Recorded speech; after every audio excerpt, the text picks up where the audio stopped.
नमस्कार दोस्तों, मैं हूं शंभू और आप सभी का स्वागत है एसेट कंपाउंडर एकेडमी में। आज हम लोग देखने वाले हैं आईपीओ के बारे में। आईपीओ क्या होता है? इनिशियल पब्लिक ऑफरिंग होता है, राइट। तो आईपीओ का लिस्टिंग का जो प्रोसेस है, कोई कंपनी अपना आईपीओ कैसे लॉन्च कर सकता है या अपना शेयर मार्केट में कैसे लॉन्च कर सकता है, तो उसके बारे में हम लोग जानेंगे इस वीडियो में। अगर आप अभी तक हमारे चैनल को सब्सक्राइब नहीं किया है तो सब्सक्राइब कर लीजिए, बेल आइकन भी दबा लीजिए।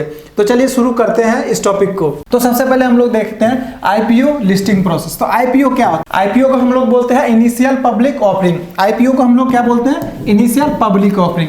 देखिए होता क्या है, आईपीओ क्यों जरूरत है? मान लीजिए कि अगर आपने एक कंपनी खड़ा किया, राइट, अब कंपनी खड़ा किया है, तो अगर आपको कंपनी को आगे और बढ़ाना है, अगर आपके दिमाग में कोई आइडिया आता है या आपके पास कोई प्रोजेक्ट प्लान है जिससे आपके कंपनी को और भी ज़्यादा ग्रोथ हो सकता है, और भी ज़्यादा प्रॉफिट हो सकता है, तो उसके लिए क्या करोगे? आप कंपनी में कुछ इन्वेस्ट करना चाहोगे, राइट। तो कंपनी में इन्वेस्ट करोगे तो उसके लिए आप क्या करोगे कि अगर आपके पास पैसे भी नहीं है, अगर आप लोन भी नहीं लेना चाहते हैं किसी बैंक से, तो उस टाइम क्या करता है जो कंपनी का ओनर होता है, वो अपना कंपनी का आईपीओ लॉन्च करता है, अपनी कंपनी का शेयर मार्केट में लॉन्च करना चाहता है, राइट। अपनी कंपनी का शेयर मार्केट में लॉन्च करना चाहता है। उसके लिए क्या होता है, जो कंपनी को सबसे पहले आईपीओ लॉन्च करना पड़ता है। जब कोई प्राइवेट लिमिटेड कंपनी अपना शेयर पब्लिकली लॉन्च करना चाहता है तो उसके लिए उसे आईपीओ लिस्टिंग प्रोसेस की जरूरत है, आईपीओ में लॉन्च करना पड़ता है। तो सबसे पहले देख लेते हैं प्रोसेस क्या है आईपीओ लॉन्च करने का। देखिए सबसे पहले क्या होता है कि आईपीओ लॉन्च करने के लिए आपको एक मर्चेंट बैंक की जरूरत होती है। सबसे पहले क्या होता है, आईपीओ लॉन्च करने के लिए एक मर्चेंट बैंक की जरूरत होती है। ये आपको मर्चेंट बैंक क्या करता है? मर्चेंट बैंक क्या करता है, आपके कंपनी को चेक करता है कि आपका कंपनी जो रूल्स एंड रेगुलेशन है वो फॉलो कर रहा है या नहीं। रूल्स एंड रेगुलेशन जो सेट होता है किसी कंपनी का, राइट, वो सेबी के द्वारा होता है। अगर आप अपनी कंपनी को स्टॉक मार्केट में लाना चाहते हैं, ठीक है, तो सेबी के द्वारा होता है। सेबी क्या होता है? Security and exchange board of India, ठीक है, security and exchange board of India, SEBI बोला जाता है। अब क्या करता है मर्चेंट बैंक? सबसे पहले चेक करता है कि जो आपका कंपनी है वो रूल्स एंड रेगुलेशंस वगैरह, ढेर सारे रूल्स वगैरह होता है जो अगर आप कोई कंपनी खड़ा करते हैं उसके लिए, राइट, तो वो फॉलो करता है या नहीं। उसके बाद क्या करता है मर्चेंट बैंक? आपको हेल्प करता है, ठीक है, जो इशू करवाने में डेलीगेंस सर्टिफिकेट होता है वो इशू करवाने में आपकी हेल्प करता है, राइट। उसके बाद क्या होता है, जो डीआरएसपी प्रोवाइड करवाने में आपको हेल्प करता है। डीआरएसपी होता है ड्राफ्ट्स रीड हेयरिंग प्रोस्पेक्टस। जैसे कि मान लीजिए अगर आप अपना कंपनी का शेयर लॉन्च करना चाहते हो तो क्या करेगा मर्चेंट बैंक? सबसे पहले आपके कंपनी का आईपीओ लॉन्च करेगा, ठीक है। आईपीओ लॉन्च करने के लिए क्या होता है कि उस कंपनी का शेयर डिसाइड किया जाता है, कितना शेयर होना चाहिए, कितना नहीं होना चाहिए, कंपनी का प्रोजेक्ट प्लान क्या है, किस चीज़ पे कंपनी काम करना चाहता है, किस चीज़ पे इन्वेस्टमेंट करना चाहता है। अगर कोई पब्लिक अगर अपना पैसा इन्वेस्ट करता है इस कंपनी में तो उसको चांसेस है कि नहीं है प्रॉफिट होने का। तो ये सारी चीज़ें जो है, जो भी शेयर से रिलेटेड है वो डीआरएसपी हैंडल करता है, ठीक है। उसके बाद होता है शेयर अंडरराइटर्स होता है। शेयर अंडरराइटर क्या होता है? अंडरराइटर क्या करता है कि वो प्राइस फिक्स करता है, प्राइस बैंड फिक्स करता है, जो मिनिमम और मैक्सिमम प्राइस कितना हो चाहिए अगर शेयर लॉन्च हो रहा है मार्केट में, तो राइट, मिनिमम और मैक्सिमम प्राइस कितना हो चाहिए किसी शेयर का अगर शेयर मार्केट में लॉन्च होता है तो। उसके बाद मर्चेंट बैंक क्या करता है, जो कंपनी जिस कंपनी का शेयर लॉन्च होगा आईपीओ, ठीक है, उसका एडवर्टाइजमेंट करवाता है, एडवर्टाइजमेंट करवाता है। उसके बाद जो होता है सेकेंड नंबर पे वो रजिस्ट्रेशन करवाता है सेबी पे, security and exchange board of India पे रजिस्ट्रेशन करवाता है, राइट। रजिस्ट्रेशन के लिए अप्लाई करता है, कंपनी अप्लाई करेगा, जो मर्चेंट बैंक हेल्प करता है कि आप इस पे अप्लाई कीजिए, ठीक है, सेबी पे आप अप्लाई कीजिए। तो कंपनी क्या करता है? अप्लाई करता है, राइट। अब वहां से क्या होता है, अप्रूवल मिलता है सेबी से, security and exchange board of India से अप्रूवल मिलता है। अप्रूवल मिलने के बाद जैसे ही अप्रूवल सर्टिफिकेट जब मिल जाता है, ठीक है, जब अप्रूवल सर्टिफिकेट मिल जाता है तो उसके बाद क्या करता है, वो रजिस्ट्रेशन कराता है बीएसई और एनएसई पे। जो इंडिया में एक्सचेंज है, दो एक्सचेंज है अभी मेनली, बीएसई और एनएसई है, बॉम्बे स्टॉक एक्सचेंज है और नेशनल स्टॉक एक्सचेंज है। तो उस पर रजिस्टर होता है, तब जाकर के कोई भी पब्लिक उस कंपनी के शेयर को बाय या सेल कर सकता है, ठीक है। तो ये था जो आईपीओ लिस्टिंग का जो प्रोसेस होता है। मैं फिर से एक बार बता देता हूँ, जो आईपीओ लिस्टिंग का प्रोसेस होता है, सबसे पहले जो कंपनी को नीड होती है एक मर्चेंट बैंक ढूंढना। मर्चेंट बैंक जैसे कि आईसीआईसीआई हो गया, एसबीआई हो गया, जो भी अलग अलग मर्चेंट बैंक है, ठीक है, तो कोई एक मर्चेंट बैंक ढूंढना। मर्चेंट बैंक अगर मिल जाता है तो मर्चेंट बैंक आपको हेल्प करता है आईपीओ लॉन्च करने में, कंपनी को आईपीओ लॉन्च करने में।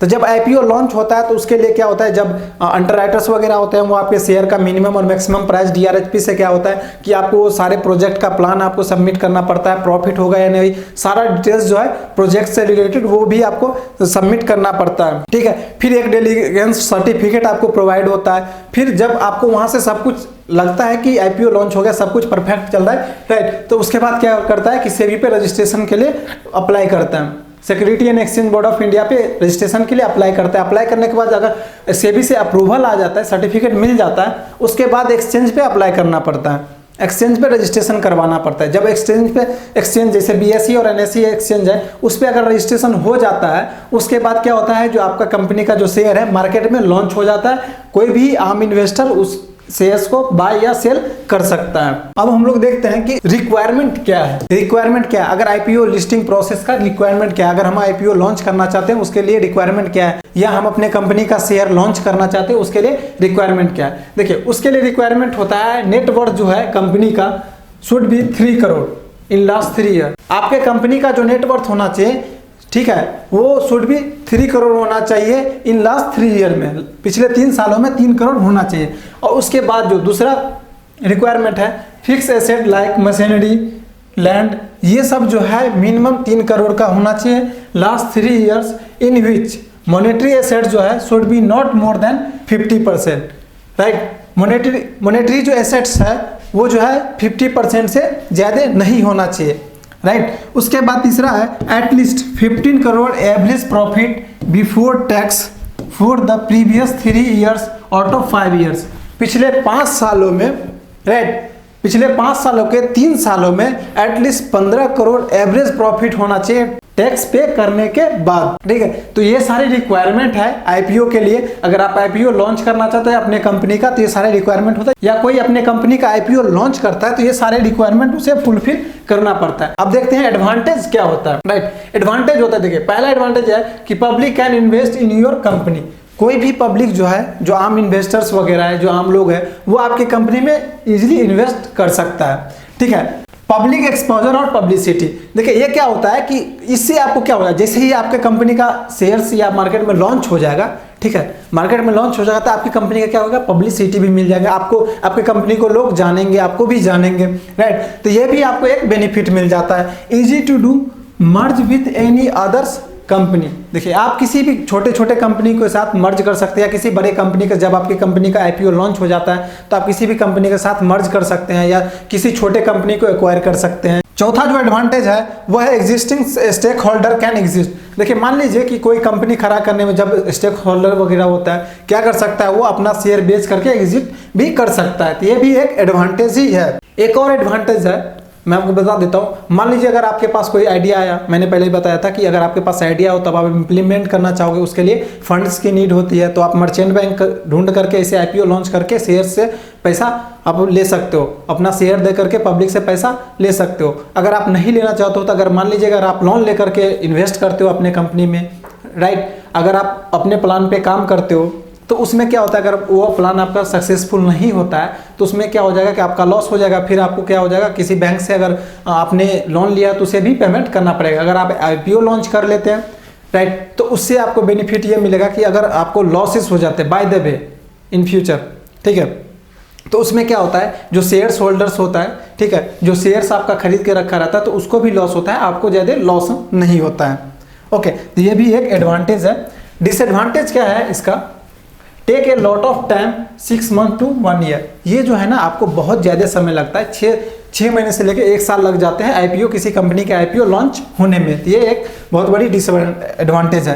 Have to submit every quarterly financial report, ठीक है, कंपनी को क्या करना पड़ता है, एवरी क्वार्टरली फाइनेंशियल रिपोर्ट जो है सबमिट करना पड़ता है बीएसई और एनएसई को, ठीक है।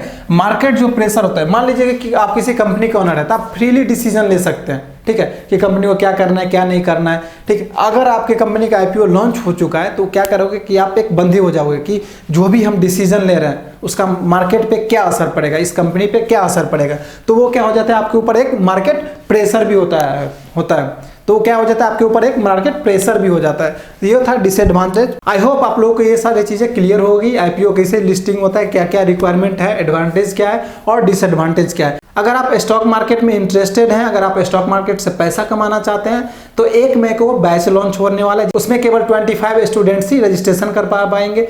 अगर आप भी स्टॉक मार्केट सीखना चाहते हैं, बिगिनर टू अर्नर, तो वो कोर्स लॉन्च हो रहा है 1 मई को, आप भी रजिस्ट्रेशन कर सकते हैं। डिस्क्रिप्शन में डिटेल्स दिया हुआ है, आप हमें कॉल या व्हाट्सएप कर सकते हैं या हमें ईमेल कर सकते हैं। तो अगर आपको ये वीडियो अच्छा लगा हो तो लाइक कीजिएगा, अगर आप नए हैं इस चैनल पे तो सब्सक्राइब करना नहीं भूलिएगा। मिलते हैं नेक्स्ट वीडियो में, तब तक के लिए धन्यवाद।